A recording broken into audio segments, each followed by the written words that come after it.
সাভারের রানা প্লাজা ধসের ১১ বছর আজ। ২০১৩ সালের ২৪ এপ্রিল ৮তলা ভবন ধসে পড়ে, নিহত হন ১,১৩৯ শ্রমিক। এ উপলক্ষে রানা প্লাজার সামনে অস্থায়ী স্মৃতিস্তম্ভে ফুল দিয়ে নিহত শ্রমিকদের প্রতি শ্রদ্ধা জানিয়েছেন বিভিন্ন শ্রমিক সংগঠনের নেতাকর্মী সহ ভবন ধসের ঘটনায় আহত শ্রমিক ও নিহতের স্বজনেরা। দাবি জানান ভবনের মালিক সোহেল রানার সর্বোচ্চ শাস্তির।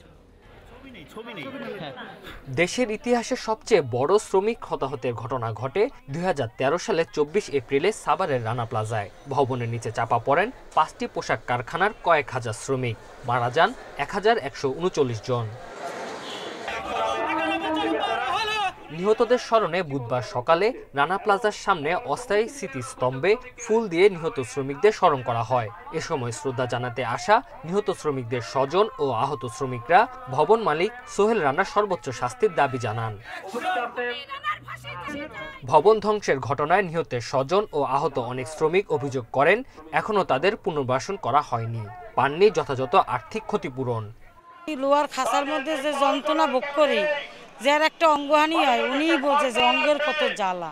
আজকে যদি আমি কামাই করতাম, অন্তত আমি তো আমার বাচ্চার জন্য একটা ঘর তৈরি করে দিতাম, যে রাতের বেলা ঘুমানো যায় নিশ্চিন্তায়।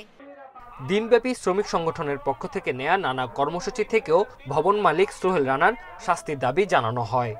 দ্রুত যেন বিচারটা সম্পন্ন হয়, এই ধরনের ঘটনা যেন পুনরাবৃত্তি না ঘটে, সেটা যেন এই বিচারের সাথে এই বিচারটা হলে মানুষ এরকম ভাবে একটা সচেতন হবে এবং যারা আহত আছে তাদেরকে পুনর্বাসন করা হোক।